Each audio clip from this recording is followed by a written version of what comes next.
Se titula Metáforas de masas, oportunidades, desafíos en medios de comunicación y otras cosas de la vida real, que espero que os resulte muy interesante porque lo va a ser seguro.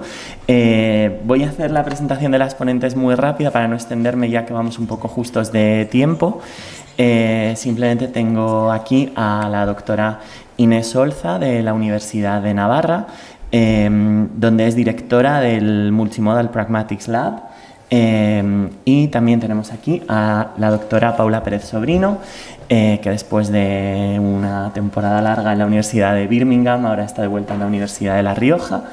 Y nada, ambas han publicado extensamente sobre temas de metáfora y lenguaje figurado, tanto en aplicaciones a la publicidad, a los medios de comunicación. Y nada, van a tener que creerme en que son muy inteligentes, que hacen publicaciones fantásticas y nada, en cualquier momento que si os metéis en Google y hacéis una búsqueda rápida vais a encontrar dos currículums excelentes. Así que, sin más dilación, dejo la palabra a Inés Olza. Empezaré yo. Muchísimas gracias. Quiero agradecer, creo que también en nombre de Paula, por supuesto, a la organización de este encuentro que haya contado con nosotras. La suerte que tenéis o que tiene el público es que seguirán disfrutando a Paula durante la tarde y mi intervención pues serán estos 20, voy a intentar que sean 20 minutos, ¿vale? Para intentar recuperar tiempo. Paula y yo vamos a bajar al fango, metafóricamente, es decir, vamos a ir realmente a la vida real, es decir, a ver qué nos dicen los discursos que circulan por la esfera pública o por la esfera publicitaria, que también es pública, ¿no? Y a ver algunos patrones de uso de metáforas, ¿vale? Me corresponde a mí hablar de los políticos y de los medios. El fango, de nuevo, ¿vale? No en sentido negativo, sino que efectivamente, como puse en el título, en la esfera pública del lenguaje político y de los medios de comunicación, también el de las redes sociales, porque ahora mismo cualquier hablante puede ser un hablante público y tener una cierta repercusión a través de todas estas plataformas, ¿no? Las metáforas circulan. Yo he utilizado la metáfora de que las metáforas circulan como circula un coche, como circula un virus, ¿vale? Y en tiempos de elecciones quise anclarme, no porque haya trabajado a fondo sobre las recientes elecciones, pero he querido anclarme en las elecciones del 23 de julio y tiempos posteriores, para que todo resulte más cercano y más familiar, ¿vale? Cuando yo envié el título todavía no se debatía tanto acerca del tema de la investidura, pero ahora efectivamente las cosas han cambiado y añadió también la idea de que las metáforas circulan y aumentan en densidad de circulación en tiempos de investidura, ¿vale? Sí que quiero hacer una pequeña aclaración, aunque en algún momento hablaré efectivamente de todo lo que subyace al uso de expresiones metafóricas verbales, es decir, lo que hacemos con el lenguaje, ¿no?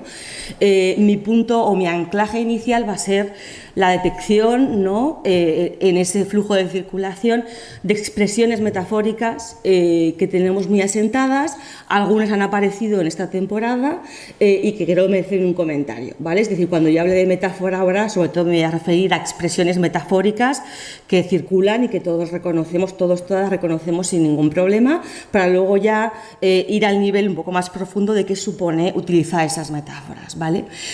Cuando puse el título de Metáforas en circulación, estaba pensando en algo como esto. Veis ahí a Charlotte, a Charles Chaplin, él es la metáfora.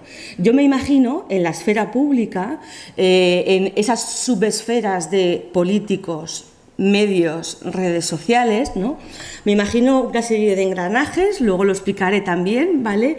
Y las metáforas suelen escurrirse, estrujarse, coger aire, ¿no? De una esfera a otra, ¿vale? Ese va a ser un poco mi idea o uno de mis leitmotivs.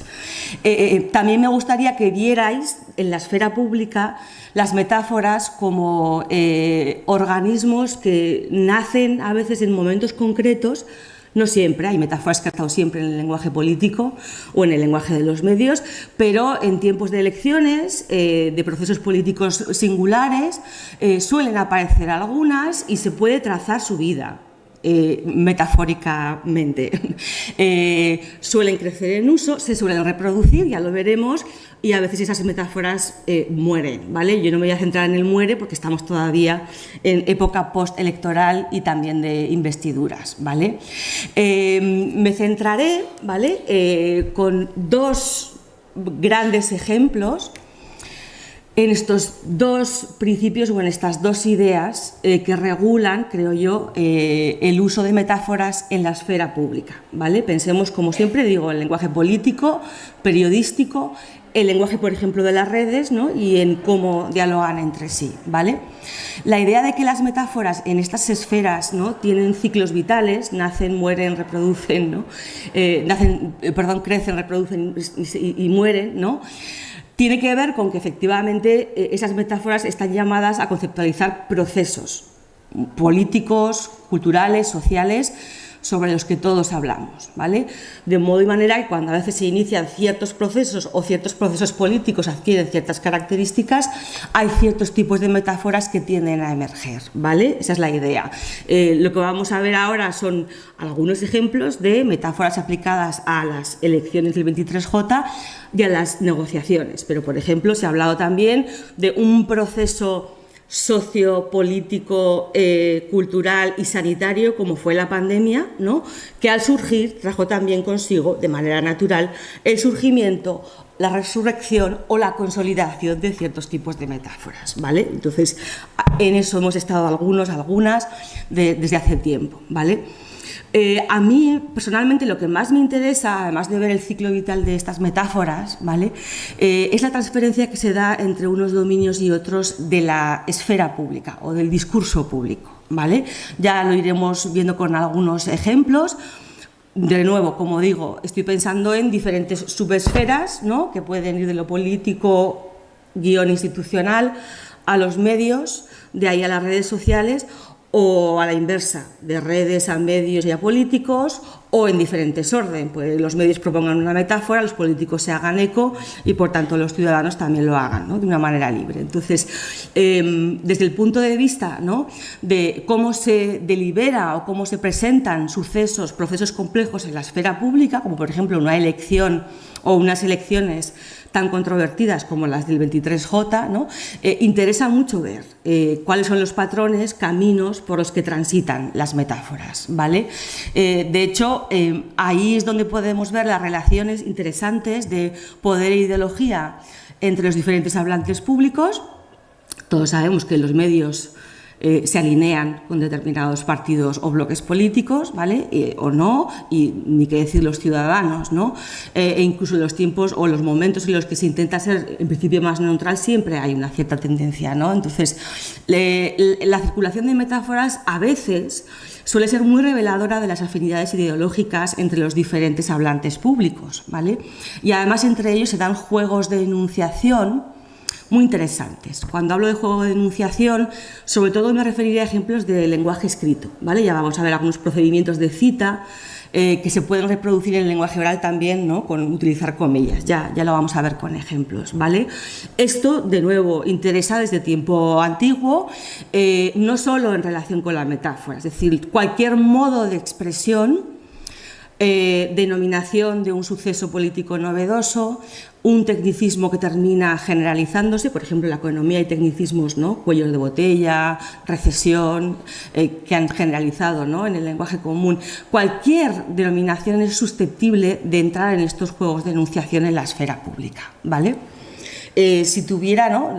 Digo, por elegir, ¿no? Tiempo de elecciones, pues elijo como representante visual metonímico del suceso el logo. Si tuviera que elegir una de las imágenes que representa mejor el tiempo de investidura, pues tenemos ahí a Susana Díaz, ¿no? Adelantándose en la negociación con el prófugo, ¿vale? ¿Qué he dicho, Susana? Hoy Susana, bueno, Susana quedó defenestrada. La pobre aparece por ahí de vez en cuando, pero ya ni pincha ni corta, porque es que era enemiga de Sánchez y claro, aquí pasa lo que pasa, ¿vale? Entonces, Yolanda, ¿vale? ¿Dónde estás, Yolanda? Entonces, voy a fijarme, os pongo una pequeña línea del tiempo, ¿vale? Entonces, me voy a fijar no voy a hacer el gran estudio de las metáforas de tiempos de elección, sino que me voy a fijar en dos bloques, dos conjuntos de expresiones, ¿vale? Pero os propongo línea de tiempo, ¿no? Línea de tiempo y surgimiento, ¿no? Procesos de nacimiento, crecimiento y reproducción de metáforas, ¿no? Me voy a centrar en la idea de bloque involucionista y bloque progresista, ¿vale? Para ejemplificar cómo se argumenta, primera esfera, ¿no? Cómo se conceptualizan y argumentan procesos políticos, ¿vale? Y luego utilizaré sanchismo y en concreto derogar el sanchismo, ¿vale? Que es una combinación que fue frecuente en un determinado momento, ¿vale? Como ejemplo para ver cómo transitan las metáforas de una subesfera a otra del discurso público, ¿vale? Tenemos las elecciones, después de las elecciones, pero hay muchas más, pero es que no hay tiempo, no quería tampoco, ¿no? Pero ahora mismo, después de las elecciones, en lo que estamos es en esto. Es decir, hay infinidad de metáforas sobre lo que va a entrar, caber o no en la Constitución, como un espacio físico.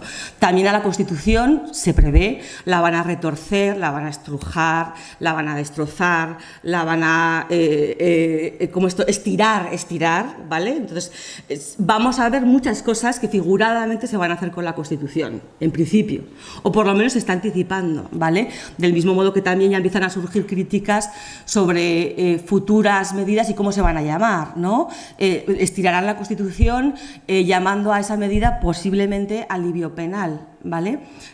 Aquí vemos, por ejemplo, también la idea, y ya dejaré estas metáforas, ¿no?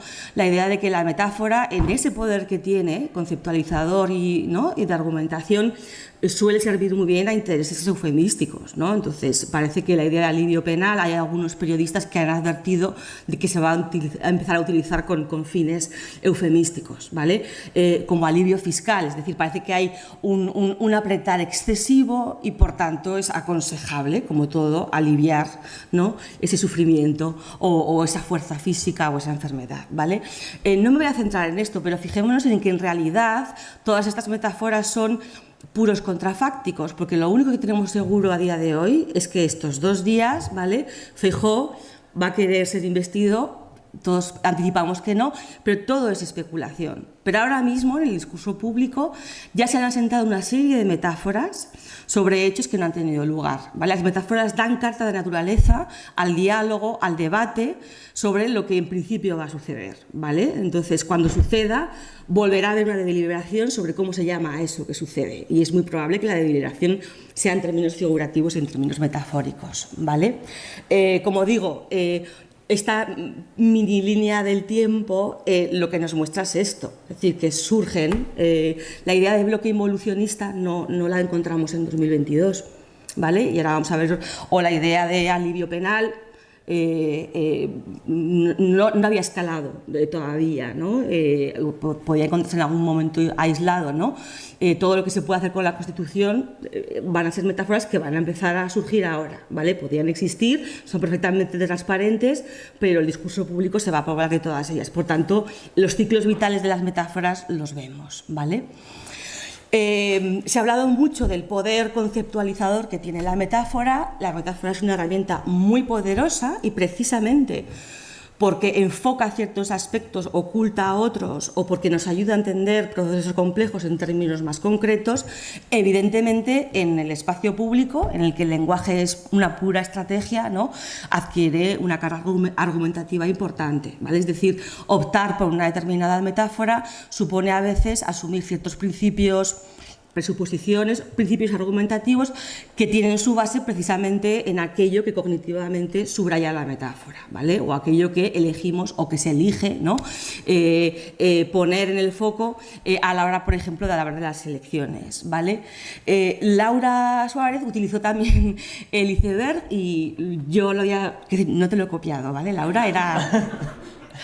venía ya, ¿no? Pero ¿a qué voy con esto, ¿no? Vamos ¿no? brevísimamente a pensar qué supone, ya he dicho antes que vamos a utilizar bloque progresista o bloque involucionista, ¿vale? Es que he progresado hacia la derecha y me he ido hacia la izquierda con la involución, eso no era adrede, ¿vale? Pero pensemos en qué supone utilizar esta expresión tan absolutamente básica, ¿no? Y desde cuándo o cómo se utiliza y qué implica, ¿no? El simplemente rastrear, ¿no? La expresión supone quedarse en la punta del iceberg. Es decir, ¿se usa? Sí, por supuesto que se usa, ¿vale? Hay titulares, perfecto. Bloque progresista o Pedro Sánchez en el balcón, ¿no? La noche del 23J, a ver si soy capaz de darle con esto, ¿vale? El bloque involucionista de retroceso, ¿vale? Planteaba una derogación total de todos los avances que hemos logrado durante estos últimos 4 años, ha fracasado. Ha fracasado, ¿vale? De hecho, era el mensaje central, ¿vale? Ni siquiera era el mensaje central hemos ganado. Claro, si la expectativa es la de que va a ganar alguien, el discurso se centra precisamente, ¿no? En qué no ha sucedido versus lo que ha sucedido, ¿vale? ¿Nos quedamos ahí? No, vamos a ir al fondo del asunto. O sea, ¿qué supone hablar de bloque progresista e involucionista? No solamente lo evidente, es decir, que algunos se llamen o se autodenominen progresistas y a otros los llamen involucionistas, porque las metáforas de valencia positiva nos las autoatribuimos y las de valencia negativa las atribuimos a un tercero, ¿de acuerdo? Sino que efectivamente, como también se ha visto en varios ejemplos hasta ahora, ¿no? en este taller, lo que hace la metáfora es proponer un escenario mental en el que, según se dice en la esfera pública o dicen autores como Musolf, ¿no? Lo que se hace es proponer un mini escenario mental en el que hay una serie de agentes, hechos, relaciones y expectativas. Es decir, hablar de bloque político, ¿de acuerdo?, conlleva efectivamente una serie de implicaciones propiamente conceptuales que tienen un poder argumentativo importante. A veces no somos del todo conscientes, ¿no?, del poder argumentativo, persuasivo, ¿no?, subjetivo que tiene esto, o de qué supone hablar en términos de bloques. Entonces, muchas veces lo que hay que hacer es desautomatizar usos habituales en la esfera pública e intentar pensar qué supone todo esto, ¿vale? Hablar de bloques o de política de bloques no es algo que se hiciera habitualmente en España, ¿vale? De hecho, si vamos, ¿no? Iba más adelante, perdona, tenía la diapositiva, ¿vale? Fue a partir sobre todo de la moción de censura del 18 y a partir también de las elecciones posteriores del 19 cuando se ha empezado a hablar de bloques. ¿Por qué? Porque ha empezado a haber coaliciones en España, ¿vale? Antes no se hablaba de bloques, sino que la lógica binaria era una lógica de partidos, ¿vale? ¿Qué supone ahora mismo, a día de hoy, en los últimos años y muy especialmente tras estas elecciones y en todo el discurso público sobre las investiduras, ¿no? Que hablar de bloque implica de manera natural, porque es el escenario que se propone, que hay elementos que se unen de manera sólida y funcionan en conjunto, y pueden funcionar en conjunto, ¿vale? Bloque progresista, ¿vale? Entonces, ¿qué más quiere el bloque progresista que mostrarse como un bloque compacto? ¿Vale? ¿Qué más quiere, ¿no?, el bloque contrario que mostrar las fisuras que tiene ese bloque, ¿vale? Pero automáticamente hablar de bloques supone esto. Supone también que las similitudes o compatibilidades entre los elementos que conforman los bloques son mayores que sus diferencias, ¿vale? Por tanto, antes no parecía pensable que pudiera gobernar, por ejemplo, PSOE y Sumar o Podemos, ¿no? Y ahora los podemos conceptualizar perfectamente como una única corriente que puede gobernar de una manera más o menos monolítica, ¿vale? Aunque luego, como siempre, ¿no?, la lógica de los bloques se combate, ¿vale? La lógica de diferenciación se subraya, ¿vale? Es una nueva lógica binaria, ¿vale? En realidad antes teníamos la lógica binaria de PP-PSOE y ahora mismo tenemos la lógica binaria del bloque progresista de la izquierda y el bloque no progresista, conservador, involucionista, que es el bloque de la derecha, ¿vale? Pero es una nueva lógica binaria que antes no existía, porque es una lógica de bloques, ¿vale? Y por supuesto, los elementos que no se subsumen o que no terminan subsumiéndose en los bloques, ¿vale?, se evalúan más negativamente. Es decir, los partidos que se entiendan como minoritarios, votos sueltos, tipo Coalición Canaria y demás, ¿de acuerdo?, necesitan terminar adscribiéndose a un bloque, ¿vale? Es verdad que no tienen por qué cambiar su ideología, pero el ciudadano necesita que el partido haga ese movimiento, ¿vale? Que se adscriba a uno o a otro. Si no, se entiende que el voto es perdido, es decir, los lugares intermedios no sirven, ¿vale? También podemos pensar, esto sin más por ver qué lógicas metonímicas van, ¿no?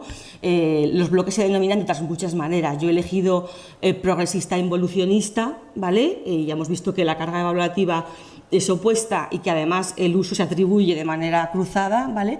Pero las metonimias o la lógica metonímica puede ser cualquier otra. Es decir, el bloque que aglutina a PP, ¿no?, Vox, ¿no?, es el bloque de la ultraderecha, cuando en principio PP no lo es, ultra, ¿vale? Y en cambio el bloque en ocasiones de la izquierda se identifica con los nacionalismos. El bloque del nacionalismo, el bloque de la España plural, el bloque de la España multinacional, etcétera, etcétera, ¿vale? Esto tiene un impacto también, por supuesto, en todo artefacto visual multimodal con el que trabajamos, ¿vale? Entonces el resultado tan evidente, ¿no?, de cómo dibujamos esto, ¿vale?, influye. Es decir, la idea del bloque ya se impone incluso de la representación gráfica de resultados. Es decir, tenemos PSOE Sumar a la izquierda, ¿no?, junto con el sector de otros que parece que, ¿no?, van a lograr, ¿no?, esa mayoría versus, ¿no?, el bloque de la derecha, ¿de acuerdo? Y se impone de manera absolutamente natural, ¿vale? Es decir, el arco no va del más votado al menos votado, ni deja simplemente los extremos, por ejemplo, a las fuerzas residuales, sino que el arco, sin más, se organiza de acuerdo con la lógica de bloques, ¿vale? Como digo, esta lógica no existía en el discurso público español de manera tan evidente o, desde luego, de manera clara antes. Se podía entender que igual había dos bloques, pero los dos bloques en realidad eran dos partidos, ¿vale? De modo que ahora mismo lo que importa es cuál es el bloque ganador versus lo que importaba antes, que era cuál era el partido ganador. ¿De acuerdo? Y ya sabemos que el partido ganador, o anticipamos, no va a gobernar, ¿vale? Me quedan 4 minutos y seré breve y eficaz, ¿vale? Porque había prometido 20 y ya me he ido, ¿vale? Sobre la transferencia, ya he ido anunciándolo un poquito antes, vámonos al sanchismo, ¿vale? Metonimia que toma nombre propio por, y además le añade el sufijo ismo, de carácter peyorativo. Hay ismos positivos, ¿no?, y ismos negativos. Y los ismos personalizados en política suelen tender a ser negativos, ¿de acuerdo? El felipismo o el sanchismo, ¿vale? Paréntesis, el marianismo es otra cosa porque alude a la fluida retórica del expresidente Rajoy, ¿de acuerdo?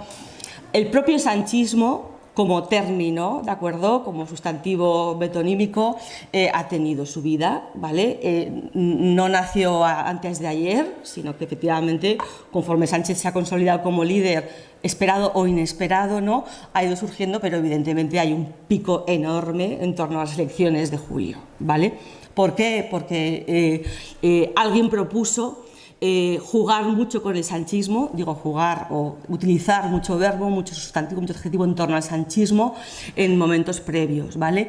Lo que interesa aquí, voy a ser más breve, ¿vale?, es que hay metáforas que habitualmente vienen impuestas o vienen propuestas por los partidos políticos, los medios de comunicación se hacen eco de ellas y la propia voz periodística termina asumiéndolas como propias, ¿vale? Entonces, esto es un juego argumentativo, ideológico, bastante interesante, ¿vale?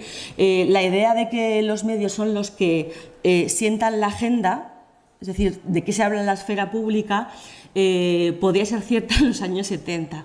Ahora mismo suele ser al revés, ¿de acuerdo? Los políticos o los partidos políticos proponen denominaciones, muchas veces figurativas, que terminan circulando y asumiéndose en la prensa, ¿vale?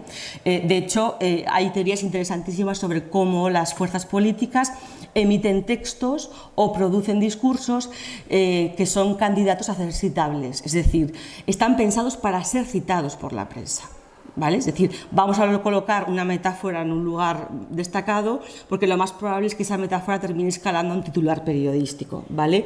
Y esto es lo que ha sucedido, sucedió con el derogar el sanchismo, ¿vale? Lo que se derogan son normalmente las leyes, ¿vale? Derogar el sanchismo, según explicó Feijóo, ¿de acuerdo?, supone derogar todos los desmanes legislativos e institucionales que ha llevado a cabo Sánchez, ¿de acuerdo? De ahí que se explique derogar.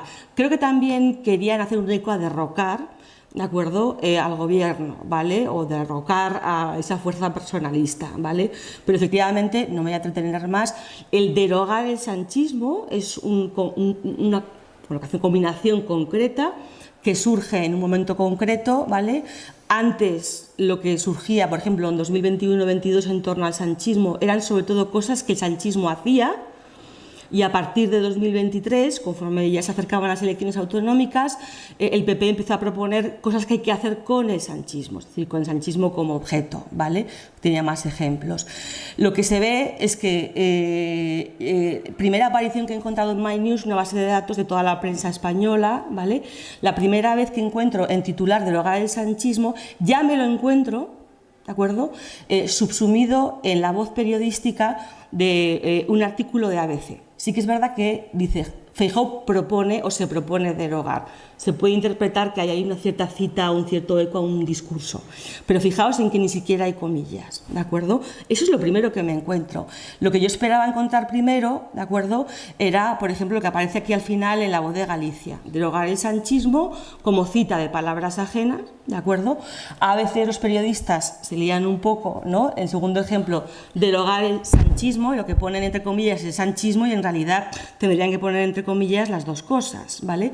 Esas comillas no son una tontería, son las comillas que marcan los juegos enunciativos. Es decir, si la metáfora se entiende como un cuño de una voz ajena, por tanto el periodista o el medio no necesariamente se adscribe a la necesidad o a la existencia misma del sanchismo, ¿no?, o a la necesidad de derogarlo, sino que lleva a cabo un cierto distanciamiento, ¿de acuerdo? Entonces, ¿puede el 28 derogar el sanchismo? Es decir, lo que me interesa es ver que la metáfora, en tanto que elemento, ¿no?, habitualmente destacado en el discurso político, tiende a permeabilizar claramente en ese engranaje, ¿no?, en el que veíamos a Charlotte, tiende a aterrizar en los medios de comunicación con patrones bastante predecibles. La metáfora o la expresión metafórica, ¿no?, que haya acuñado un partido político afín al diario es muy probable que termine por dejar de entrecomillarse, ¿vale?, y que se asuma como una expresión necesaria con la que se negocia, con la que se trabaja, ¿de acuerdo? Existen otros mecanismos para mostrar que no se está de acuerdo con una denominación, ¿de acuerdo? Puede ser el mal denominado sanchismo o el denominado sanchismo, etcétera, etcétera, con los que el periodista muestra esa distancia, ¿vale? Como digo, los juegos son complejos, ¿vale? Y en ese juego de voces muchas veces hay una deliberación explícita, expresa, metadiscursiva. Es decir, mucho del debate o del discurso periodístico tiene que ver con, lo sabemos, cita de lo que dicen los políticos, es el llamado periodismo de declaraciones, y en muchas ocasiones, ¿de acuerdo?, la reflexión, ¿no?, que propone el periodista o que lleva a cabo el político tiene que ver con las propias palabras que utilizan, ¿vale? Y muchas veces la reflexión es puramente metafórica, es decir, es de tontos pensar que la metáfora no tiene influencia pública, porque cualquier ciudadano termina pensando, debatiendo sobre estas metáforas, ¿vale? Ya veis que se discutía, ¿vale? Termino ya con... Por cierto, no sé si después de esa reunión con el señor Sánchez, el señor Feijóo habrá recibido alguna llamada del señor Abascal.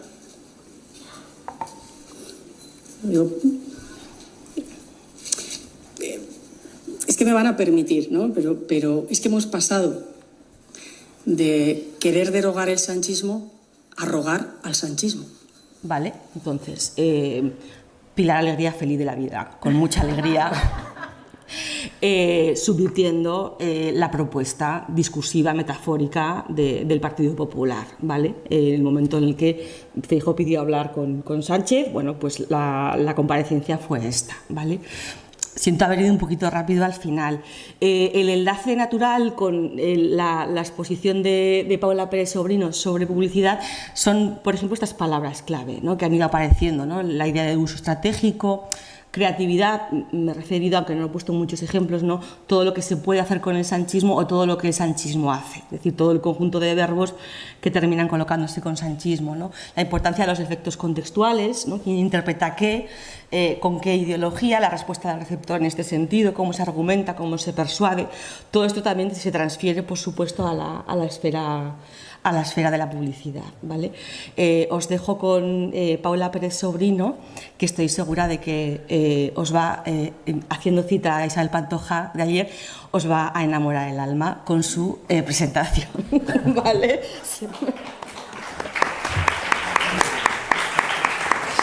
Entonces, ahora necesitamos que el profesor Valenzuela suba y descargue la presentación de Paula de su ordenador. O conectas el tuyo. Ah, no, pues conectas el tuyo. Nos arriesgamos a conectar el mío.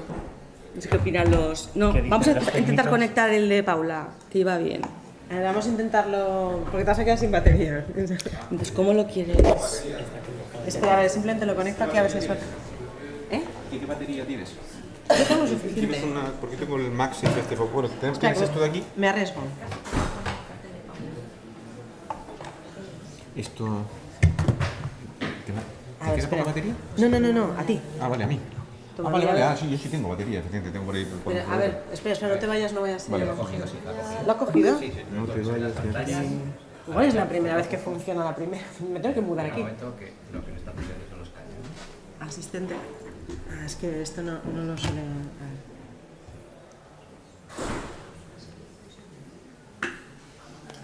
Voy a poner una... Bueno, no me reconoce el mandito, así que no pasa nada. No, se le acaba y no menciona la Pantoja. Y al final ahí No. Qué chulo es. Está chulísimo, está genial. Qué guapo, no me quedo con ganas de más. No me quedo con ganas de más.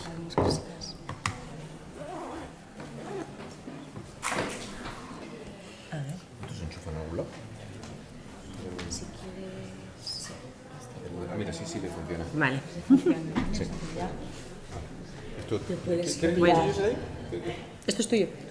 ¿Lo quieres o no? No. ¿Ah, no? No me lo reconoce, no sé. Pues entonces esto que voy a Ya llevar. está. ¿Tú empiezas con lo tuyo? Sí. Bueno, pues a ver cómo remontamos esto después de esta transición de Inés. Bueno, muchas gracias. Bueno, por no enrollarme mucho con la transición, aparte de las palabras claves que ha mostrado Inés, ha habido una parte de su presentación que me ha parecido esclarecedora, y es esa reflexión que ha hecho sobre cómo la metáfora cómo es da carta naturaleza para hablar de cosas que aún no han ocurrido, que parecen sí un contrasentido, ¿no? Pero bueno, tiene sentido que utilicemos cosas un poco más concretas para hablar de cosas más abstractas, cosas que no han ocurrido, o como es en el caso de la publicidad, cosas que no se pueden enseñar. Entonces os pido un ejercicio de imaginación y que penséis en un anuncio en el que se vende algo que no se puede enseñar. En principio es un poco contrasentido, porque no quiere decir, te gastas un montón de dinero en una campaña de publicidad, lo último que quieres es que la gente no se entere de lo que estás vendiendo. Hay algunos productos que no se pueden enseñar, o bueno, no poder, que son, por ejemplo, los preservativos y toda una miriada de productos un poco tabú. Entonces, bueno, tanto como que no se pueden enseñar, regular.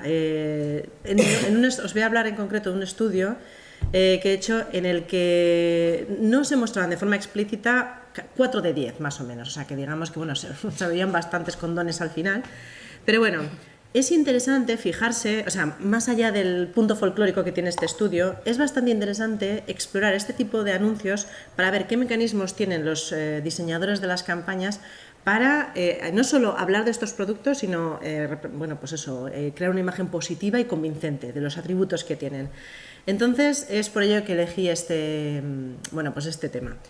Aquí veis que sí que aparece el producto que se está vendiendo, pero aquí no. Aquí se está hablando de otra cosa diferente. Y además en un término bastante abstracto. 1 más 1 es 3. En principio parece un contrasentido, pero si estáis pensando en los efectos que puede tener no utilizar un preservativo, pues bueno, tenemos ahí una metáfora fantástica en la que las matemáticas se aplican a una cosa que va más allá. La metáfora, pero bueno, todo el lenguaje figurado en general, nos ayuda en publicidad en varios aspectos. Entonces, vamos a empezar con lo más básico. Se adapta a la publicidad porque comparten una lógica muy parecida. En publicidad hablamos de algo, tomando prestado pues, ideas positivas de otro dominio. Y la metáfora más o menos es eso. Tenemos un dominio fuente que se explora qué conexiones tiene con un dominio meta. Aquí veis, por ejemplo, en este anuncio, es de Durex, we got you covered, te tenemos cubierto. Entonces ahí se juega con este doble sentido de cubrir, pero también de de diferentes tamaños y de diferentes situaciones. Ya os podéis más o menos imaginar. Por supuesto, evitando una referencia explícita a las nobles partes masculinas. Y me vais a permitir que utilice otra metáfora aquí visual para ello. Específicamente en este corpus concreto de anuncios, pero también en general, también permite sustituir el producto por información clave. En el caso de los preservativos, bueno, pues puede ser que algunas estrategias vayan más a evitar hablar explícitamente sobre eso, ya no por una cuestión de decoro, sino porque muchas veces es un poco manido y se tiene que buscar algunas otras formas de llamar más la atención que no sea mostrar el producto tal cual. Y en otros casos, por ejemplo en los coches, porque ya la gente sabe de sobra pues, en qué consisten los caballos, los asientos de cuero, ya se habla de un valor mucho más simbólico de estos productos. Entonces, que no se hable del producto directamente no es necesariamente malo, sino que puede ser que sea una manera de llamar más la atención sobre el campo de competidores que hay. Os voy a hablar de este estudio, es bastante interesante. También está relacionado con ETS, con enfermedades de transmisión sexual. Esto es con el equipo con el que trabajaba antes en Birmingham. Cogieron barrios de la ciudad, por ejemplo Sparkbrook, e hicieron juegos de palabras con esos sitios diferentes, modificándolos levemente para crear dobles sentidos o algún tipo de connotación sexual que antes no existía. Entonces, por ejemplo, el barrio es Sparkbrook. Y lo que hicieron fue modificarlo para decir Got a Spark with Brooke, que se podría traducir como Te mola Brooke. Brooke, que es un nombre también femenino. También en Birmingham, no sé si habéis estado, muy recomendable. Hay unos jardines botánicos que están bastante bien. Y aquí lo que hicieron fue Exploring their Botanical Gardens. Estás explorando esos jardines botánicos refiriéndose a las partes femeninas. Y por último, Is Your Acox Green? Aquí ya directamente haciéndose, es como Acox Green, esto otro creo que es un barrio también. Pero bueno, aquí os podéis imaginar el hecho de referirse a verde ya está como refiriéndose al hecho de que puede haber ahí algo más que diversión. Entonces lo que hicieron en este estudio fue explorar, no sé si os habéis visto, las 3 diferentes partes del acto sexual, es previo, durante y el post, y ver en qué parte, pues, no sé, la gente miraban diferentes variables. Si les gustaba más, si pues estaban más tiempo mirando los anuncios. Y lo que es interesante realmente de todo esto es que finalmente todo este estudio se llevó a la práctica en la ciudad y la fundación que les había contratado para hacer este estudio vio que se duplicó el número de kits de prevención que solicitaba la gente más joven de la ciudad. O sea que en este caso, veis, haciendo referencia a lo que Julio y Javier habían dicho, las metáforas, más allá de liarnos un poco a la hora de apretar botones, sí que es verdad que afectan la toma de decisiones hasta el punto que puede salvar vidas. Y por último, otro gran poder de la metáfora en publicidad es esta forma sutil de evaluación que tienen. A nadie nos gusta que nos digan lo que tenemos que hacer y menos cuando se trata de gastar dinero. Pero no está de más la forma en que estas metáforas hablan de estos productos. Entonces, este anuncio, no sé si se ve suficiente, no se ve muy bien, os lo voy a describir. Es el típico club de gentlemen, inglés así, de estiradillos, tomando el té o el whisky, los puros y así, y de repente se ha colado aquí un motero de los ángeles del infierno. Y entonces lo que dice el texto es, Durex, lubricantes, te meten en cualquier parte. Entonces, bueno... tampoco hace falta, quiero decir, si lo lees dices, madre mía, es verdad. Pero bueno, pues ya te está hablando claro, esto se combina con hipérbole. Entonces te está hablando un poco de la efectividad del producto que se está anunciando sin decir las propiedades, listar todos los ingredientes en sí. Entonces, bueno, es evaluación para bien y para mal, ¿eh? Luego veremos ejemplos de evaluaciones negativas. Entonces, tampoco me voy a enrollar mucho, voy a hacer un poco de autopromoción, porque ya me invitaron hace un par de años aquí a Zaragoza a hablar de experimentos, sobre percepción básicamente el trabajo que hago es principalmente experimental. Entonces, ya hablé aquí durante casi 2 horas de experimentos, entonces os dejo ahí el enlace a la charla. Y lo que voy a hablar hoy, experimentos en publicidad, ¿se entiende? Lo que voy a hablar hoy va a ser de un estudio que he hecho reciente en el marco de este proyecto Multimetar, ahondando un poco en las metáforas, pues preguntas y respuestas sobre el uso de metáforas en publicidad, tomado de la mano de este corpus de preservativos. Entonces, en principio es cuál es la naturaleza, cómo son estas metáforas en general. Ya vemos que, bueno, algunas son para hablar de los productos de una forma más tradicional y canónica, pero hay otras que tienen otros recursos y se toman otros derroteros para hablar de un producto sin enseñarlo. Pues a ver cómo es eso. Otro es cómo de creativa es esta publicidad. Inés también ha hecho mención a la palabra creatividad, creo que es una palabra importante. Estamos saturados de ver anuncios, hay estudios que cuantifican los anuncios que vemos, anuncios desde el punto de vista, desde los más elaborados de la televisión, digamos, hasta las etiquetas de la ropa. En sí también codifican información de cómo es el producto, tanto si usas una letra negrita, si usas un iconito, si usas un color. Entonces, hay estudios que cuantifican los anuncios que vemos al día entre 4.000 y 10.000. Depende de la persona que seas. Entonces, imaginaos la saturación que tenemos. Está claro que hay que esforzarse y exprimir un poco el cerebro para ser creativos y llamar la atención. Entonces aquí, por supuesto, la metáfora en sí es muy creativa, pero muchas veces va de la mano con otros recursos figurados. Entonces, a ver cómo es esto. Y por último, el papel de la evaluación. Bueno, pues en los estudios de metáfora, no sé si estaréis de acuerdo conmigo, por lo menos en publicidad es muy reciente que se haya empezado a prestar atención a esto, porque se daba por sentado que toda la evaluación en publicidad es positiva. Quieres vender algo y lo quieres hablar bien de ello, pero para nada, esto no es así. Bueno, pues lo que digo, el encuadre puede ser positivo, en el que uno se centra en las ventajas del producto. Pues por ejemplo, aquí dice mejor juntos, pues tienes el helado y el caramelo, pues esto hace referencia a preservativos que vienen ya con lubricante incorporado.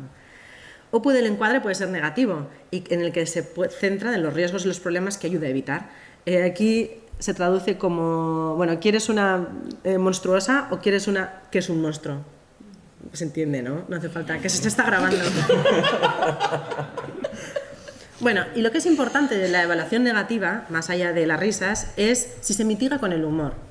Porque bueno, también esto está también bastante estudiado en publicidad, hasta qué punto bueno, pues nos puede sacar una risa o directamente vamos a ver después anuncios en los que se habla de ETS pues simple y llanamente. Entonces, hasta qué punto si se mitiga con humor pues nos conduce a una reacción un poco más positiva. No me voy a enrollar con la metodología porque bueno, me hago cargo de que es un poco más distendido el ambiente, pero bueno, que sepáis que son un corpus de 100 anuncios y que se han anotado para diferentes aspectos. En caso de que alguien haya interesado por cuestiones metodológicas, bueno, pues recientemente hemos publicado un artículo en donde abordamos cómo se puede identificar metáfora en vivo y en directo. Es bastante, no sé si os podéis imaginar, bastante subjetivo y bastante complicado. Gracias. Entonces, es una especie de experimento metodológico en el que nos juntamos dos personas muy diferentes a ver hasta qué punto nos podemos poner de acuerdo a la hora de identificar metáforas en lo salvaje, ahí, en la jungla. Entonces, bueno, cuestiones que anoté en este corpus es hasta qué punto el producto se ve o no se ve, si hay metáfora o metonimias u otros aspectos del lenguaje figurado y si la evaluación es positiva o negativa. Y luego también algunos aspectos de creatividad visual. Bueno, esto os hago un spoiler, como no salió ningún resultado significativo en este estudio, tampoco me meto ahí a fondo, pero bueno, también se puede ver hasta qué punto, si se representa todo el producto o parte, o se mezcla el dominio fuente con el dominio meta. Bueno, pues por ahora también hay otro campo para explorar. Y luego os he hablado que me interesaba la cuestión de creatividad y cuestión de humor. Entonces, más que sentarme yo a pensar cómo de humorístico me parece todo, lo que hice fue preguntarle a 100 hablantes de Reino Unido que anotaran 10 anuncios sacados al azar de acuerdo a su percepción de cómo de creativos son y cómo de divertidos son. Son 100 personas diferentes, en total 200 personas. Y bueno, pues vamos a ver. Entonces, ¿cómo son estas metáforas? ¿Cuál es la naturaleza de la metáfora y qué fines comunicativos tienen? Estos anuncios van de un montonazo de cosas, pero lo más importante es que principalmente se habla de la prevención de las enfermedades de transmisión sexual y del placer en sí mismo. Esto más o menos nos da una idea de lo que el consumidor meta está buscando a la hora de comprar un preservativo. Pero bueno, no sé, esto es un poco así genérico. Luego se podían agrupar en unos grupos, se podían agrupar en diferentes bloques. En este caso he decidido agruparlo en pues los diferentes patrones de figuración que tienen. Lo que más llama la atención de todo esto es que, aunque las metáforas son importantes, las metonimias son un poquito más. Entonces vamos a ver algunos ejemplos para que os hagáis un poco idea de cómo es esto. Metáfora conectada con metonimia es bastante común de lo que parece, porque muchas veces las metáforas son como demasiado abstractas y necesitamos un elemento de esa realidad que nos dé acceso a un escenario un poco más complicado. Bueno, esto era una campaña de preservativos que se lanzaban con motivo de la Navidad. Ya ves que a veces hay como anuncios temáticos, ¿no? Entonces aquí tenemos, bueno, quizás no tanto en España, pero en los países anglosajones se tienden a lanzar globos, ¿no? El día de Nochevieja. Nosotros comemos las uvas, pero ellos como lanzan globos cuando se pasa el Año Nuevo. Y aquí veis es esta imagen en la que se lanzan los globos y se quedan atrapados en el techo de los salones de fiesta. Y el hecho de que sea blanco, que también es un poco metonímico por la Navidad, bueno, pues ya veis que como tiene cierta semblanza con la forma de los espermatozoides, que encuentran una barrera natural que sería el techo, en este caso, pues el condón que se está mostrando.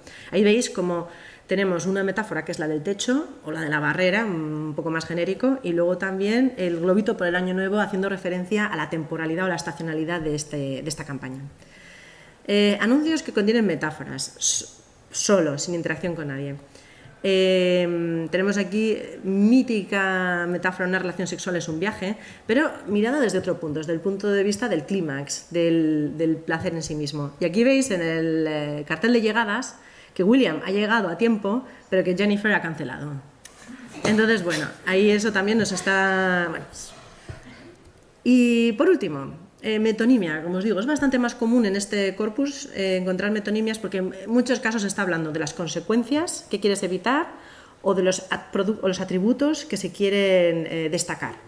Entonces, bueno, en este caso, aquí tenemos un anuncio en el que bueno, pues está basado en esta metonimia, el preservativo por la relación sexual en sí misma. Tenemos aquí pues, el preservativo con un número en concreto. Y en esta foto de una boda tenemos el numerito puesto sobre el novio y el padrino, ¿se entiende? Entonces, bueno, ahí sin mostrar nada ya te está haciendo un poco imaginar qué es lo que ha podido pasar, intentando conectar ese número con esos personajes, que es un poco juega contra las expectativas de una foto de una boda. Bueno, ¿os acordáis al principio que había dicho que 4 de cada 10 eran implícitos, pero se mostraba el producto en 6 de cada 10? En este caso, no estaba especialmente relacionado con metáforas o con metonimias o con nada. Yo inicialmente sí que, esto es confesión por mi parte, sí que tenía una cierta esperanza de que las metonimias, pues, bueno, pues que... Sí, yo pensaba que no iba a aparecer el producto ahí, que simplemente se iban a hablar de los atributos, pues de si son suaves, si son de sabores, si son de no sé qué, pero lo que demostró al final este test es que no había ninguna diferencia y como veis la distribución es bastante similar. Era como más o menos el 60% de los anuncios metafóricos y el 60% de los metonímicos, pues aparecía el producto. Entonces, bueno, en este caso no era bastante relevante. Respecto a las funciones, aparte de persuasivas hay de muchos tipos. Entonces, esto también es bastante esperable. Puede ser pedagógico. En este anuncio en concreto se está jugando con el metro. ¿Reconocéis este mapa? Es el del metro de Londres. Bueno, aprox, ¿no? Pero en vez de los nombres de las estaciones hay nombres de personas. Y es un poco para hacernos la idea de que una persona, aunque hayamos tenido una relación sexual con una persona, esa persona viene de muchos otros sitios. Entonces es un poco para pues eso, hacer hincapié en la importancia de utilizar protección cuando nos acostamos con gente. Entonces, bueno, pedagógico a la hora de que nos ofrece esta visión general de las relaciones sexuales. Pueden ser reivindicativas, o sea, bueno, tener como un componente un poco más explícito. En este caso, bueno, volvemos a lo mismo, todo está relacionado con las ETS. Bueno, espero con las ETS y no sean con los hijos. No lo sé. Espero. Pero bueno, en cualquier caso, muchos son así un poco ambiguos. Pero en cualquier caso, tenéis ahí, bueno, pues haciendo referencia y volviendo a la metáfora de la guerra, es bastante recurrente en todos los dominios y como veis aquí en el del sexo también. Pueden ser divertidas, esto hace referencia a los sabores que tiene esta marca de preservativos en concreto, muy bien, de nuevo juntado con la hipérbole, y pueden ser por supuesto sesgadas también, no todo va a ser divertido en este estudio. Una vez más tiene que ver con preservativos con sabores, bueno, pues el hecho de que una mujer ha comido más preservativos de chocolate, bueno, pues al final así. Entonces, bueno, también hay que delinear todos los anuncios con una perspectiva crítica. Y por eso pienso que es importante encuentros de este tipo que nos pues eso, hagan ver cómo funcionan las metáforas ahí en la vida real para estar prevenidos y pues eso, que cada vez que hemos una conexión no todas las conexiones son válidas. ¿Cómo de creativas son estas metáforas? Voy a ir un poco agilizando. En líneas generales, un poco más creativas que las metonimias. Entonces, bueno, eso también es bastante esperable porque estamos conectando dos realidades que son un poco diferentes. Entonces, bueno, vamos a echar un vistazo a los anuncios más y menos creativos de acuerdo con estos hablantes británicos. El menos creativo, de Durex, en el que, bueno, pues eran preservativos XL de diferentes tamaños y como veis habían alargado un poco, modificado un poco el logo. A mí me parecía que estaba bastante bien, pero bueno, en líneas generales no. Y esta otra metáfora, la de la montaña rusa, entraba dentro de la campaña de las llegadas a la estación de tren. Entonces, también juega con esta contraposición entre un participante en la relación que se lo está pasando fenomenal y que va en primera fila y muy bien, y luego otra persona que va un poco, en este caso la mujer, va un poco por detrás y no está disfrutando el viaje montaña rusa de la misma manera. En líneas generales había anuncios en los que la gente estaba más de acuerdo y menos de acuerdo. Entonces, estas son las desviaciones estándar, ¿no? En español, eso es. En el que la gente estaba más en desacuerdo sobre si era creativo o no, era el del motero. Entonces, bueno, pues ahí veis, había gente que pensaba que sí, gente que no. Y en líneas generales, donde todo el mundo estaba de acuerdo, quizás por el rango de edad, aunque bueno, estaba un poco bien muestreado, era el del Tetris, en donde más o menos tendrían a estar de acuerdo que era bastante creativo. Entonces ahí ves también, una vez más, era otro anuncio de lubricante. Y ya por último, y ya voy a ir cerrando, ¿cómo se combinaba la metáfora? Como veis, bueno, esto es bastante exploratorio, tampoco lo hice... no lo hice como muy estrictamente, pero bueno, había un montón de ingredientes en estos anuncios, como puede ser esperable. Os voy a hablar, aquí para que os hagáis una idea, el tamaño del punto que tiene que ver con la frecuencia, el número de anuncios que utilizaban este recurso, y la percepción de creatividad es la percepción de creatividad. Entonces, cuanto más a la derecha y más arriba, pues más importante era. Entonces os voy a hablar un poco de esta etiqueta cultura pop, que es como la he elegido, porque era bastante recurrente. Este es un anuncio en el que, como no se ve muy bien, pero es un vagón de metro, y si te fijas muy bien, lo que hay dentro son zombies.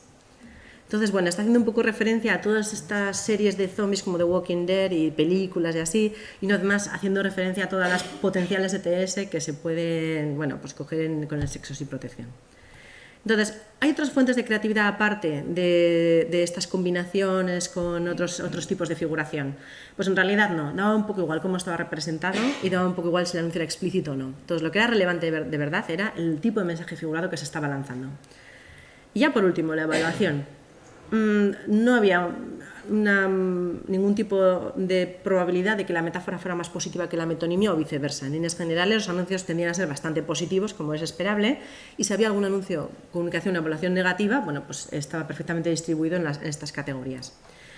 Y respecto a la percepción del humor, ¿os acordáis que una de las cuestiones era si en los casos concretos en los que se evaluaba negativamente el producto se mitigaba con humor? No de forma significativa estadísticamente, pero bueno, si nos fijamos de una forma así un poco aislada en este corpus en concreto, sí que es verdad que los anuncios con una evaluación un poco más negativa eran un poco más, o se percibían como un poco más graciosos. Entonces, algunas respuestas provisionales. ¿Cómo son estas metáforas en publicidad? Bueno, pues sobre todo, por lo menos en este caso en concreto, eran metáforas favorecidas por metonimias o anuncios solo con metonimias. Y luego, pues cumplen otras funciones, aparte de las persuasivas, como es esperable. Son divertidas, son pedagógicas, son reivindicativas, algunas son un poco sesgadas o sexistas. Pues entonces esto también nos abre puertas a otros estudios. Y luego, ¿esta publicidad tabú es creativa? Cabría pensar que sí. En principio es gracias a las metáforas, que se perciben como más creativas que las metonimias. Todo gira en torno al lenguaje figurado. En este caso en concreto no es tan relevante la representación visual, aunque en otros estudios sí que se ha demostrado que pues tiene algún tipo de impacto en la percepción, y hay que profundizar más en las combinaciones. Es importante centrarnos en la metáfora, pero ahora que nos sentimos empoderados por las metáforas, dar el paso e ir un poco más allá. Y por último, la evaluación. Son anuncios bastante positivos, excepto si se habla de enfermedades de transmisión sexual o hijos, como es esperable. No se asocia en concreto con ningún tipo de figuración, tampoco se mitiga con el humor. Aunque he de decir que el humor siempre ayuda. Entonces, si Donald Trump entra en la Casa Blanca, no hay ningún lubricante que se resista. Así que, nada, muchísimas gracias por su atención y espero vuestras preguntas y para Inés.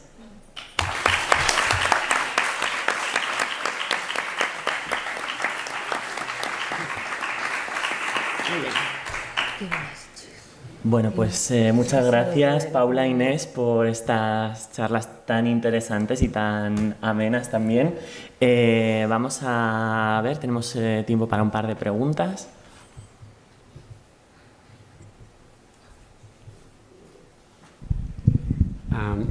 En tu estudio, tú estás comparando las metáforas con las metonimias, o sea, los anuncios que usan metáforas, que usan metonimias. ¿Hay anuncios que no usan lenguaje figurado ninguno? Pues muy pocos o casi ninguno. No sé, llevo mirando anuncios desde hace 13 años y casi, por lo menos los contemporáneos, casi todos tienen algún tipo de figuración. Entonces es muy difícil encontrar nada, aunque sea a un nivel muy básico, de metáforas primarias, es muy difícil encontrar nada de nada. Algo así como que la cuestión de la atracción del anuncio, el atractivo que puede haber en el anuncio, en una cosa que sea puramente literal, como que no se ve atractivo por ningún lado, ¿no? Quiero decir que se quedaría como una cosa tan de manual de instrucciones. Sí, bueno, no sé, es como... o sea, ya... No sé la generación de nuestros padres, pero nosotros somos ya estamos alfabetizados, por lo menos en el campo de lo visual y de la publicidad. Entonces, ya no tiene mucho sentido, como he dicho, anunciar un producto por sus atributos literales. Pues es un micrófono que se oye a un volumen de no sé cuántos hercios o un coche que va a 200 por hora. Entonces ya es como a todos los productos, incluso a unos tan prosaicos como son los preservativos, les asocia un valor simbólico que va mucho más allá de los atributos en sí. E incluso cuando se habla de los atributos nunca se habla de los atributos en sí, porque a veces es tan técnico que no merece la pena. Entonces siempre se acaba recurriendo a a algún tipo de conocimimiento experiencial más cercano al consumidor meta que todas las especificaciones técnicas. O sea, estás pensando en publicidad comercial, ¿no? O sea, la publicidad institucional igual puede... Pero también... Aunque la DGT, o sea, es lo que hace, el Ministerio de Sanidad y tal, ¿no? Pero bueno, a veces lo típico, ¿no? Una nota tipo informativa, explicativa, como, bueno, no sé, cómo depositar el voto en la urna, cosas así. No sé, bueno, hombre, ¿se puede llamar publicidad? Pues no lo sé. No lo sé, pero es que estoy pensando incluso cuando el COVID había un montón de explicaciones, tampoco era publicidad, pero bueno, al final era casi todo metafórico también. O sea, sí que es verdad que algunos anuncios de la DGT precisamente juegan la contraexpectativa, ¿no? Esperarías un poco algo eufemístico, como has mencionado, que estuviera eufemistizado con lenguaje figurado, y precisamente juegan la carta contraria, que es impactar con un mensaje súper literal. Entonces, bueno, supongo que ese sería un buen contraejemplo, ¿no? Pero bueno, también ese es otro terreno, ¿no? De la publicidad institucional que funciona un pelín diferente. Muy bien. Una última pregunta rápida, breve, por favor. Yo tengo una pregunta para Inés. Yo tengo una pregunta también para Inés. Antes has dicho que muchas veces las metáforas se cuentan para que salten a los titulares de los medios de comunicación. Ahora que estamos ya entrando en la fase de los medios, están quedando ya como arrinconados y son las redes sociales por las que se informa muchísima gente. ¿Esas metáforas son más visuales para dar el salto a las redes? Y te pongo ejemplos. Perro Sánchez es más para hacer memes, el gobierno Frankenstein es más para hacer memes, o para, no sé, si ya son incluso más visuales que de término. O sea, lo que está claro, efectivamente, es que ahora mismo el lenguaje político y el periodístico, pero sobre todo el político, tiene una esfera de eco enorme que antes no tenía, que son las redes sociales, que efectivamente son creativas y explotan la multimodalidad, ¿vale? Hay diferencia entre el gobierno Frankenstein, que sí que la utilizan los políticos propiamente, y el perro Sánchez, que en realidad surgió de las redes, ¿no?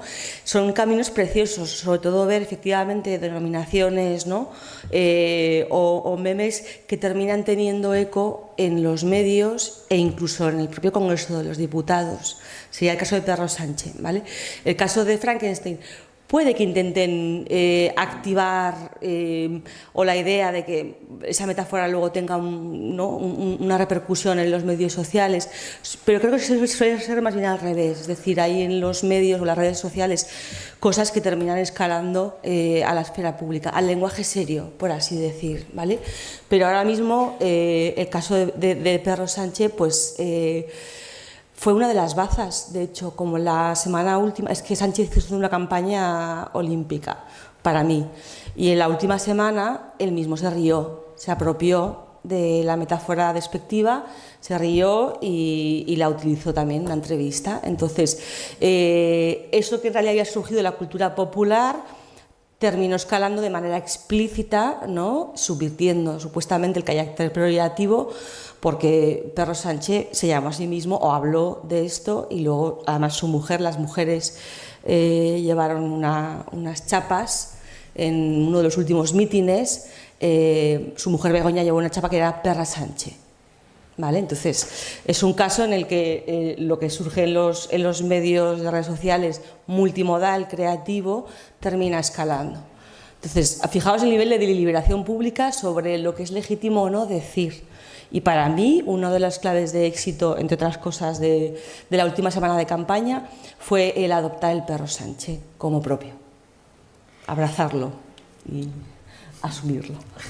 Muy bien, pues muchas gracias. Vamos a dejarlo aquí porque no